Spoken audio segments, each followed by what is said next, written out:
আলহামদুলিল্লাহ, সবকিছু নিয়তের উপর নির্ভরশীল। হ্যালো গাইজ, আসসালামু আলাইকুম। আশা করছি সবাই ভালো আছেন। আবারও চলে এলাম নতুন একটি ভিডিও নিয়ে।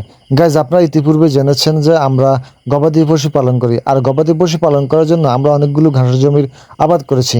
আর বর্ষা মৌসুম এলে আমরা সেই ঘাসের জমিগুলোতে প্রতিনিয়ত মাছের খাবার বিতরণ করে থাকি, যেন আমরা বর্ষা মৌসুম পুরোটা জুড়ে মাছ ধরতে পারি। গাইজ, আমরা যেহেতু ঘাসের জমিতে প্রতিনিয়ত খাবার দিয়ে থাকি, সে কারণে মাছগুলো সেই জমিগুলোতে এসে বাসা বেঁধেছে। সে কারণে আমরা মাছের আনাগোনা দেখে জমির আশেপাশে কিছু জাল বসাই, আর সেই জালগুলোতে দিনে এবং রাত উভয় সময়ে চমৎকার মাছ ধরা পড়ছে। তো গাইজ, আমরা ঘাস খেতের আইলে আমরা এই যে জাল বসাইছিলাম, এই মাছগুলো পেয়েছি।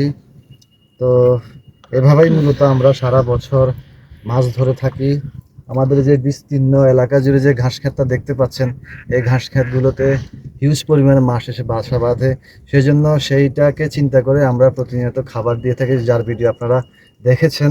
গাইজ, অনেকে বলে থাকে এই রিং জালগুলোতে নাকি অনেক মাছ, ছোট বড় সব মাছই আটকা পড়ে এবং কাঁকড়া, ব্যাঙ থেকে শুরু করে সব কিছু আটকা পড়ে মারা যায়। তো গাইজ, কি আটকা পড়েছে আপনারা নিজেরাই দেখুন। এই জালে নাকি সাপ, ব্যাঙ সব কিছু উঠে আসে। তা আপনারা দেখেছেন এই জালে এখন কি পাওয়া যায়? এই জালে কচুটা পাওয়া যায়। গাইজ, আমাদের যেহেতু নৌকা আছে, আমরা খামারের কাছে এসে নৌকা দিয়ে অনেকগুলো জাল বসাতে সক্ষম।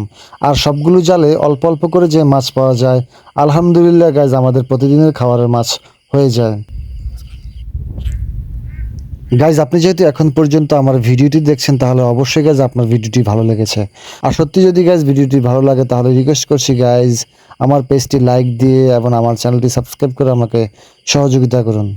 উন্মুক্ত জলাশয়ে আমরা মাছ ধরার জন্য যে জালগুলো বসাই, বিশেষ করে রিং জালগুলোতে ছোট বড় সব ধরনের মাছই আটকা পড়ে।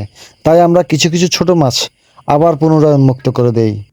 এই মাছগুলোর মধ্যে আমরা কিছু ছোট ছোট বাইং মাছের পোনা আছে এবং শিং মাছের পোনা আছে। এই মাছগুলো আমরা এখন ছেড়ে দিব। এই মাছগুলা আবারও হয়তো জালে আটকা পড়তে পারে। তারপর আমরা এই ধরনের মাছ আমরা মূলত খাই না।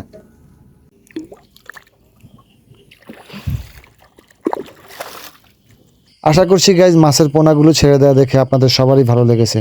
সো গাইজ, আজকে আর নয়, আবারও দেখা হবে নতুন কোনো ভিডিও নিয়ে। সে পর্যন্ত সবাই ভালো থাকবেন, সুস্থ থাকবেন, সুন্দর থাকবেন। সবার সুস্বাস্থ্য কামনা করতেছি। ধন্যবাদ সবাইকে। আসসালামু আলাইকুম রহমতুল্লাহ।